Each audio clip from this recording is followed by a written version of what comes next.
कुछ स्वादिष्ट है बनाना तो playrecipes.com पे जरूर है आना। हैप्पी और जादुई घड़ा। एक समय पहले की बात है। श्यामपुर नाम के गांव में जैक नाम का आदमी रहा करता था। उसके साथ उसकी पत्नी साशा और उसकी बेटी हैप्पी रहा करती थी। हैप्पी बहुत ही खुश लड़की थी। जब उसका जन्म हुआ तो घर में खुशियां ही खुशियां छा गई थी। इसीलिए उसके माता पिता ने उसका नाम हैप्पी रखा था। वो जब से छोटी थी तब से ही सबकी मदद किया करती थी। उसके पास बहुत सारे पशु पक्षी भी थे जिनकी वो अच्छे से देखभाल करती थी। एक दिन आकाश में दो परियां बात कर रही थी। हमारे पास ये जादुई घड़ा है, इसका हमें सही हकदार ढूंढना है। क्या वो हमें मिल पाएगा? क्यों नहीं मिलेगा, जरूर मिलेगा, मगर हमें ढूंढना पड़ेगा। चलो तो फिर ढूंढते हैं। चलो फिर। ऐसा कहकर वो दोनों परियां उस जादुई घड़े का हकदार ढूंढने निकल पड़ती है। वो एक नदी के पास आती है जहाँ पर उन्हें एक लड़की पानी भरते हुए दिखाई देती है। देखो, मुझे लगता है ये लड़की सही है हमारे इस जादुई घड़े के लिए। मुझे लगता है हमें उसकी थोड़ी परीक्षा लेनी चाहिए। अब उनमें से एक परी एक बूढ़ी औरत का और दूसरी एक गाय का रूप धारण कर लेती है। हैप्पी नदी से पानी भरकर लौट रही थी। तभी उसकी नजर प्यास लगी उस बूढ़ी औरत पर पड़ी। दादी, आप बहुत थकी हुई लग रही है। आपको प्यास लगी है? हाँ बेटी, मैं बहुत थक गई हूँ, मुझे बहुत प्यास लगी है। ये लीजिए दादी, आप पानी पीजिए। बूढ़ी दादी पानी पीकर संतुष्ट हो जाती है। बेटी, तुम्हारा बहुत बहुत शुक्रिया, तुमने मेरी मदद की है। दादी, इसमें शुक्रिया करने की कोई ज़रूरत नहीं है, ये तो मेरा फ़र्ज़ है। खुश रहो मेरी बच्ची। अब हैप्पी फिर एक बार नदी पर जाकर अपना पानी का घड़ा भरकर ले आती है।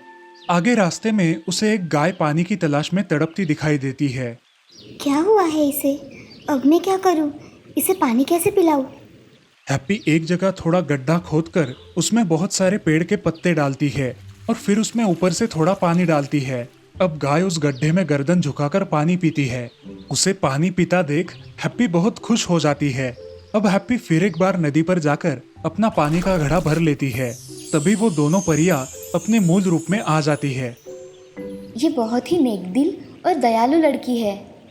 हाँ, मुझे भी ऐसा ही लगता है। मेरे हिसाब से ये इस जादुई घड़े के योग्य है। हम इसे ये जादुई घड़ा दे सकते हैं। चलो, हम उसे ये जादुई घड़ा दे देते हैं। अब दोनों भी परियां हैप्पी के सामने आकर खड़ी हो जाती है। हैप्पी उन्हें देखकर बहुत चौंक जाती है और थोड़ी डरकर वहां से भागने लगती है। अरे बच्ची रुको, हमें तुमसे कुछ बात करनी है। मुझे आपसे कोई बात नहीं करनी, मुझे जाने दो। हम तुम्हें कोई नुकसान नहीं पहुंचाना चाहते, हम तुमसे कुछ बात करना चाहते हैं। जी बोलिए, क्या बात करनी है आपको? हैप्पी, हम तुम पर बहुत खुश है। तुम्हारा नेकदिल स्वभाव देखकर हम दोनों तुम्हें तोहफे के तौर पर यह जादुई घड़ा देना चाहते हैं। मैं आपका जादुई घड़ा कैसे ले सकती हूँ? मेरी बच्ची, तुम लोगों की मदद करती हो, इसीलिए हमेशा ये जादुई घड़ा तुम्हारी मदद करेगा और तुम्हें असहाय लोगों की मदद करने का मौका देगा। क्या ये जादुई घड़ा सच में जो मांगो वो दे सकता है? हाँ, तुम मांग कर तो देखो। हे जादुई घड़े, मुझे एक और मटका भर के पानी चाहिए। ऐसा बोलते ही उस जादुई घड़े से प्रकाश बाहर आता है और पानी से भरा हुआ एक और घड़ा वहां आ जाता है। ये सब देखकर हैप्पी बहुत खुश हो जाती है। ये लो मेरी बच्ची, तुम्हारे लिए ये जादुई घड़ा, इसका सही तरीके से इस्तेमाल करना। जी। ऐसा कहकर वो परियां वहां से गायब हो गई। हैप्पी उस जादुई घड़े को निहारती ही रही। कुछ देर बाद वो जादुई घड़ा लेकर हैप्पी अपने घर गई और अपने माँ पिताजी को सारी बात बताई। उसके माँ और पिताजी बहुत आश्चर्यचकित हो गए। अरे हैप्पी बेटी, तुम्हें पता है ना कि ये सब बातें सच नहीं होती। तुम ऐसी मनगढ़ंत बातों पर कब से विश्वास रखने लगी? नहीं पिताजी, ये सच में जादुई घड़ा है। आप चाहे तो आजमा कर देख सकते हो। अच्छा ठीक है, दिखाओ इसका जादू। हे जादुई घड़े, हमें खाने के लिए बहुत सारे फल दो। ऐसा कहते ही उनके सामने ढेर सारे फल आ जाते हैं और ये सब देखकर उसकी माँ और पिताजी बहुत खुश हो जाते हैं। अगले दिन हैप्पी अपने खेत में जाकर वहाँ के सारे फल गरीबों को दान में देती है और घर वापस आती है। उसे बहुत सुकून मिलता है। वो घर के सारे काम कर लेती है। उसके रोजमर्रा के सभी कामों में वो जादुई घड़ा उसकी सहायता करता था। उस जादुई घड़े की मदद से धीरे धीरे उसके माता पिता अमीर बन गए, मगर उन्हें अपनी अमीरी का कोई गर्व नहीं था। हैप्पी गांव के सारे गरीब लोगों की अच्छे से मदद करती थी। अब ऐसे ही बहुत साल बीत गए। कुछ ही दिनों में दिवाली आने वाली थी और दिवाली के कुछ दिन पहले ही हैप्पी ने गांव में सामान बांटना शुरू कर दिया। बेटी, तुम्हारा बहुत बहुत शुक्रिया। तुमने हमारे लिए बहुत किया है। बाबा, ये तो मेरा फर्ज है कि मैं आपके कुछ काम आ सकूं। यही तो तुम्हारी अच्छी बात है बेटी, जो हमें हमेशा तुमसे जोड़े रखती है। हाँ बाबा, आप लोग खुश हैं, इससे ज्यादा मुझे और क्या चाहिए। ऐसे ही कुछ महीने बीत गए। उस साल गांव में बहुत अकाल पड़ने के कारण लोगों के खेतों में कुछ अनाज का उत्पादन नहीं हो पाया। हर घर खाने की समस्या निर्माण हो गई और इसी वजह से आसपास के गांव के लोग भी खाना मिलने की उम्मीद में हैप्पी के पास आने लगे। एक दिन हैप्पी उस जादुई घड़े से, हे जादुई घड़े, तुमने मेरी हमेशा मदद की है। कभी मुझे किसी चीज की कोई कमी नहीं पड़ने दी और मैं हमेशा की तरह लोगों की आज भी मदद कर रही हूँ। मगर इस अकाल के कारण क्या हम सारे गाँव वालों की मदद कर सकेंगे? हैप्पी, तुम चिंता मत करो। मेरा जादू कभी भी कम नहीं पड़ेगा। हम हमेशा की तरह लोगों की मदद करते रहेंगे। धन्यवाद जादुई घड़े, तुम्हारा बहुत बहुत शुक्रिया। ये सब तुम्हारी वजह से हुआ है। मेरा जन्म तो लोगों की सेवा करने के लिए ही हुआ है। ऐसे ही एक दिन एक बहुत बीमार औरत हैप्पी के पास आई और उससे कहा, लड़की, क्या तुम मेरी सहायता कर सकती हो? मुझे बहुत भूख लगी है और मुझे अब खाना नहीं मिला तो मैं अपने प्राण त्याग दूंगी। माँ जी, अब धीरज रखिए, मैं आपको खाना देती हूँ। ऐसा कहकर हैप्पी वहाँ खाने की थाली लेकर आती है और उस बूढ़ी औरत को खाना खिलाती है। बेटी, तुम यहाँ किसके साथ रहती हो? मैं यहाँ मेरे माता पिता के साथ रहती हूँ। अब अभी के लिए यहाँ विश्राम करिए और मैं बाहर जाकर मेरे काम समेट लेती हूँ। कुछ दिन बाद वो बूढ़ी औरत स्वस्थ हो गई और अपने नगर जाने के लिए निकल गई। वो बूढ़ी औरत अपने नगर आई और वहाँ के राजा से बात की। उसने राजा को बताया कि वो लड़की राजकुमार के लिए कैसे योग्य है। आप जैसा वर्णन कर रही है, अगर वो लड़की सच में वैसी होगी तो वो हमारे राजकुमार के लिए योग्य ही होगी। हाँ महाराज, हमारे राजकुमार के लिए वह एक योग्य कन्या है। मैं राजकुमार से बात करके देखता हूँ। ऐसा कहकर राजा राजकुमार के कमरे में जाते हैं और उनसे सारी बातें विस्तार से कहते हैं।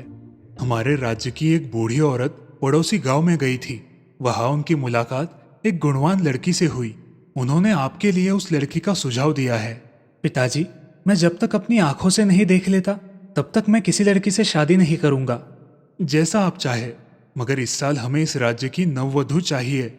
मैं प्रयत्न करूंगा, मगर मुझे अच्छी लगी तो ही मैं उससे शादी का विचार करूंगा। जी ठीक है, कल आप उस गांव में जाकर उस लड़की को देख लेना। जी पिताजी, मैं अकेला ही उस गांव में जाऊंगा। मुझे सिर्फ साथ में एक सिपाही चाहिए जो मेरी खबर आप तक पहुंचाएगा। ठीक है। अगले ही दिन राजकुमार निकल पड़ा।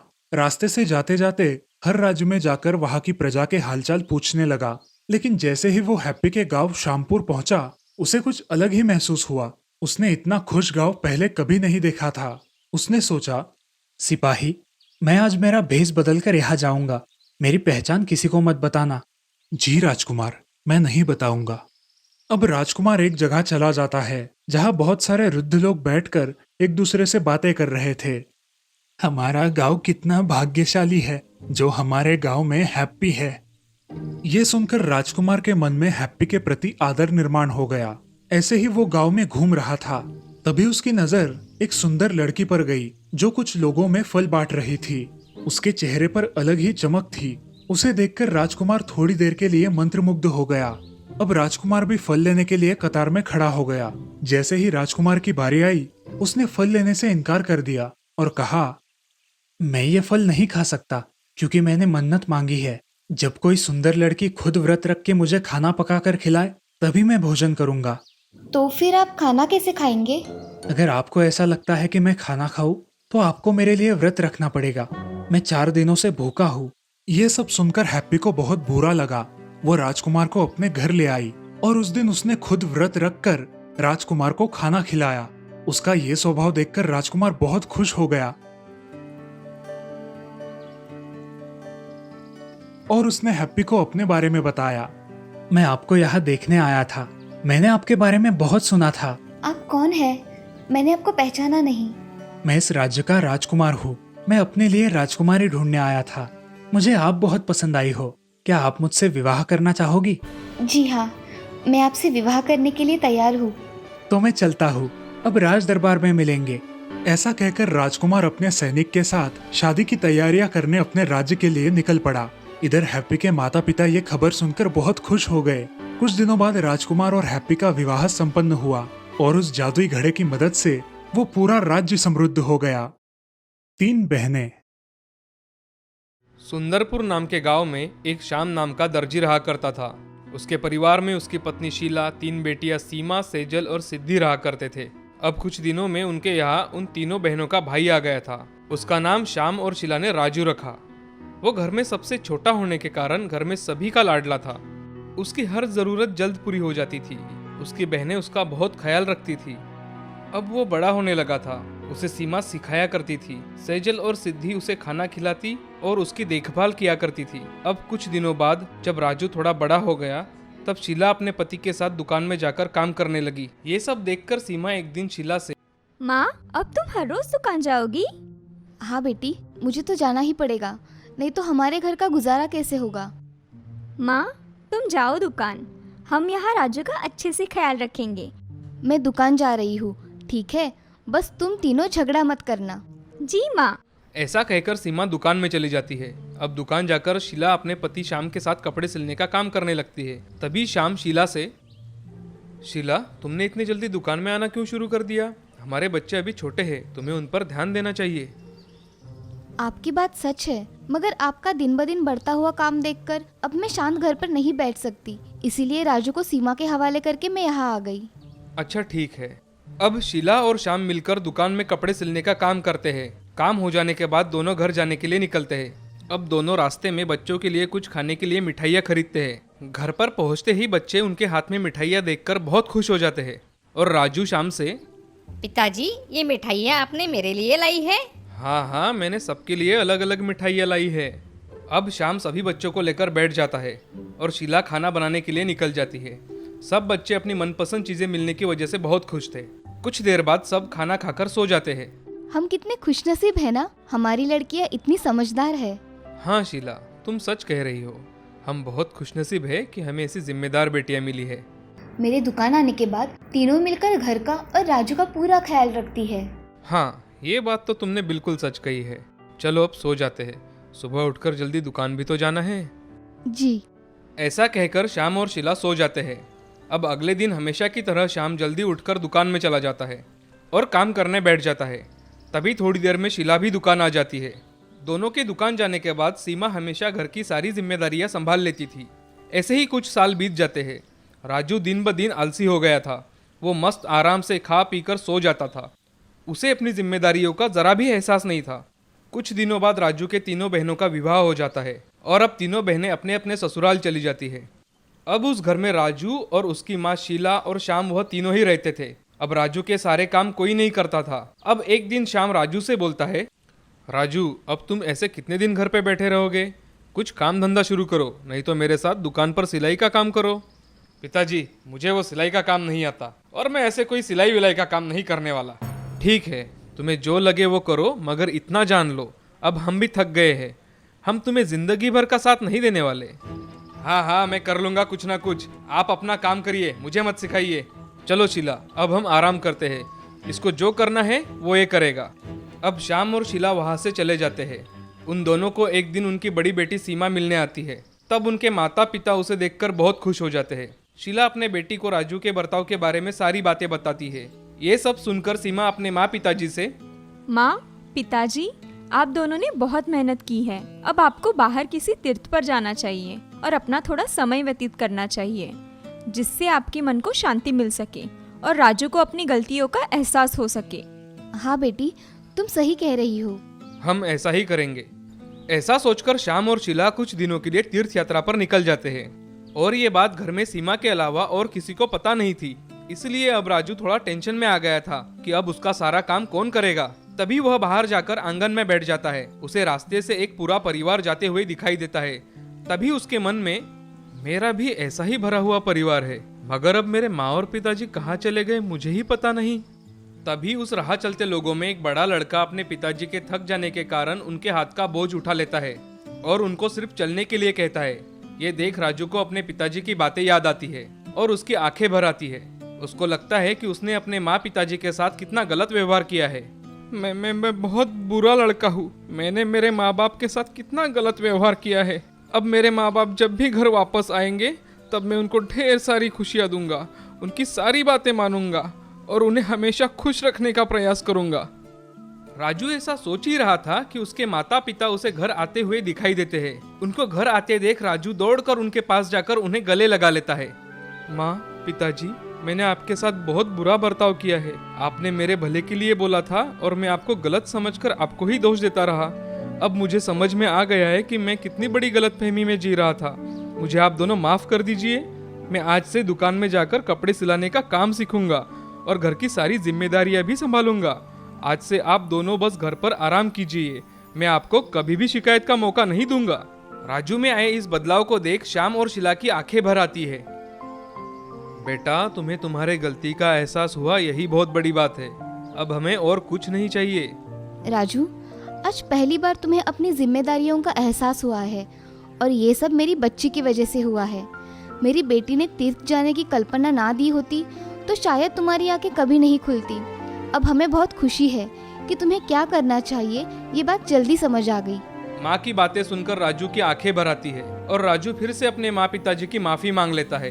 अब राजू अपने पिताजी का सारा कारोबार संभाल लेता है और घर की सारी जिम्मेदारियां भी निभाता है। ये देखकर राजू के माता पिता बहुत खुश हो जाते हैं और सब लोग मिलकर हंसी खुशी जीवन बिताते हैं।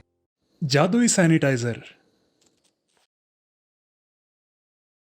एरोली नाम के गांव में प्रांजल और धनश्री नाम की दो सहेलियां रहा करती थी। दोनों ही बचपन की दोस्त थी।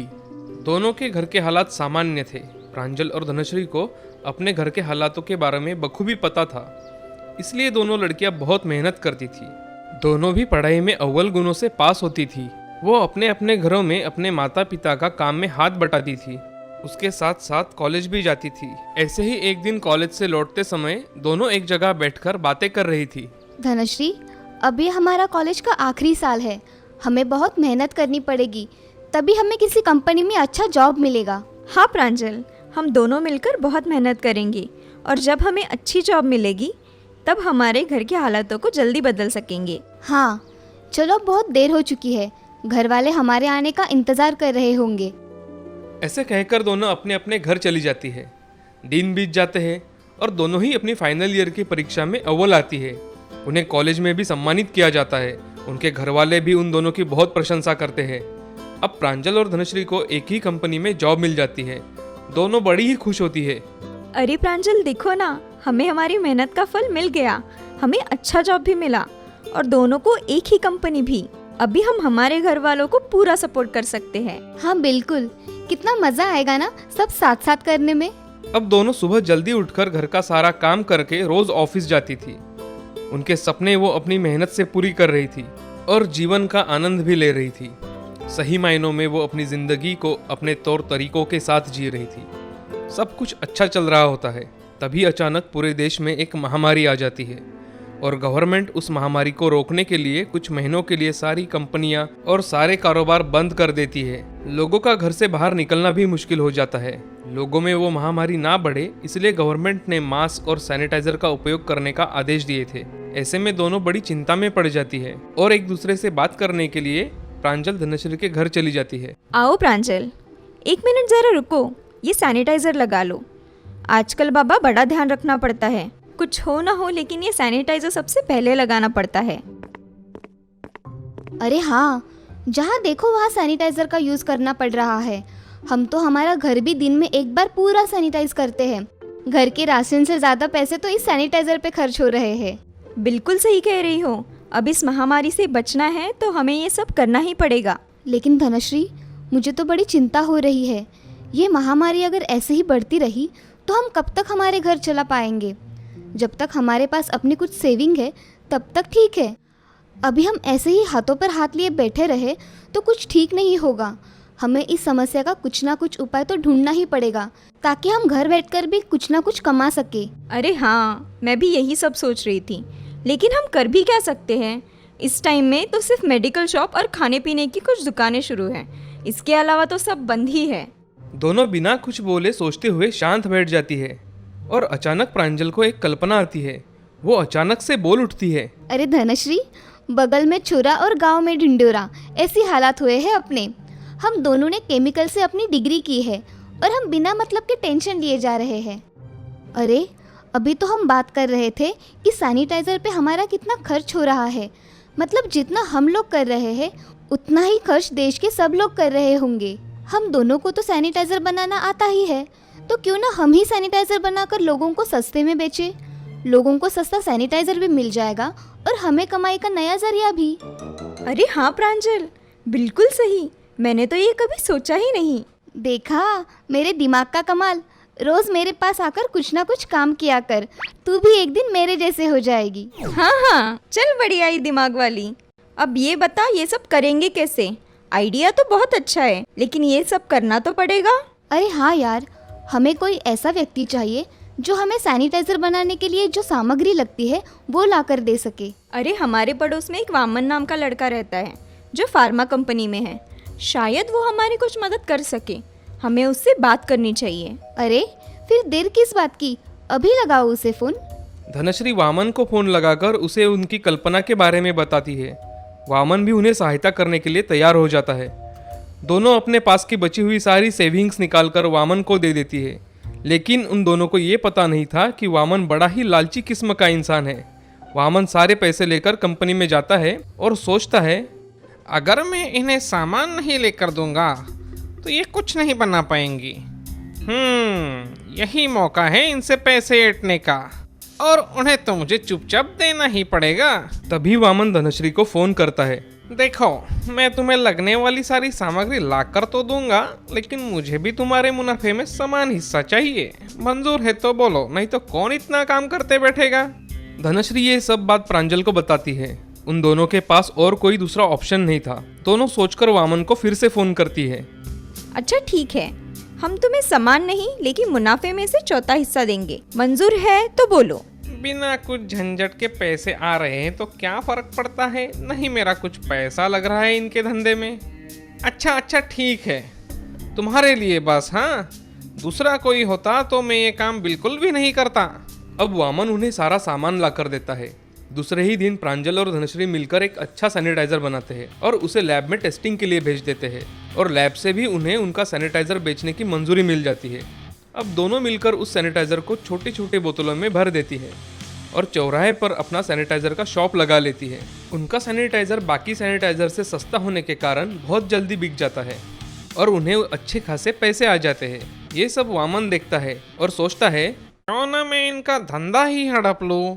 दूसरे दिन वामन अपने दोस्त अभिजीत को लेकर प्रांजल और धनश्री के शॉप में जाता है और उनसे बोलता है, अरे प्रांजल, धनश्री, देखो ये मेरा दोस्त अभिजीत है।